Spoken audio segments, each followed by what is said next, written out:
Back in 1972 in Washington, D.C., USA, something happened that would change everything.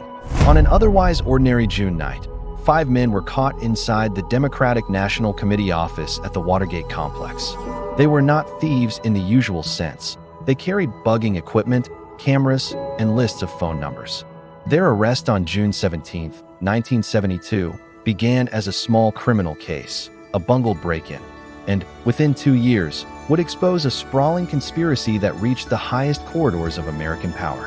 At the center of the web were 2 operatives, G. Gordon Liddy and E. Howard Hunt, veterans of covert work who had been enlisted by the committee to re-elect the president, known cynically as CREEP.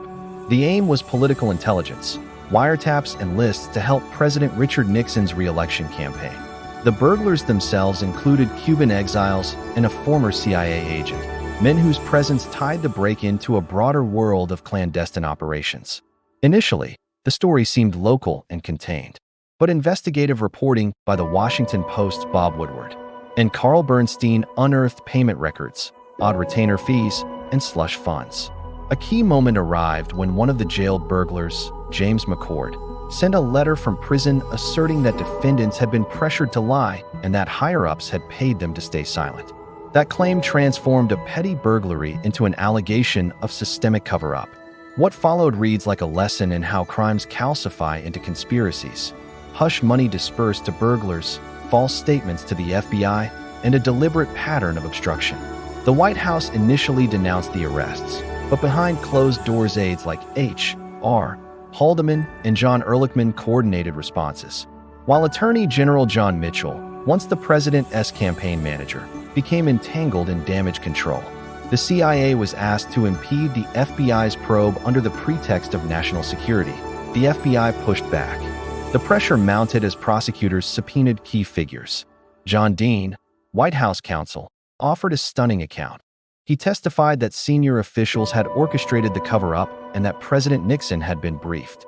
Meanwhile, masked sources fed journalists a single tantalizing shorthand: Deep Throat. Decades later, Deep Throat would be revealed as Mark Felt, the FBI deputy director who quietly guided Woodward and Bernstein to the paper trail. The conspiracy crystallized in tape recordings Nixon had installed in the Oval Office.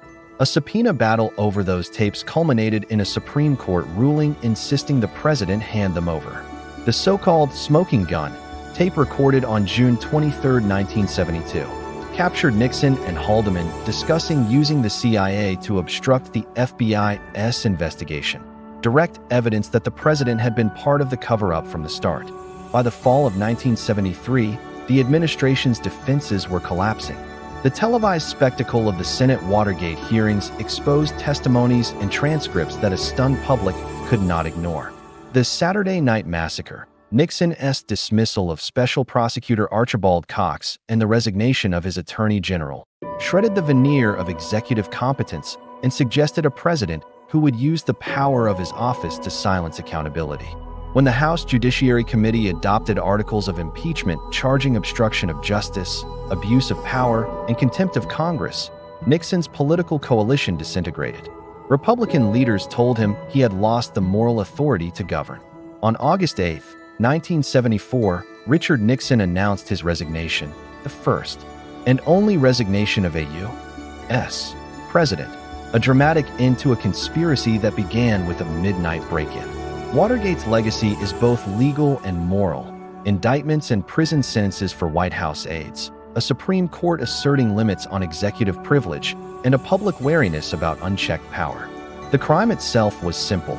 The conspiracy was what turned it into a constitutional crisis: layers of deception, secret funds, and abuse of institutions intended to serve the public. Watergate taught a nation that a guardrail of institutions, vigorous journalism, and rule of law mechanisms are what protect democracy when those in power betray it.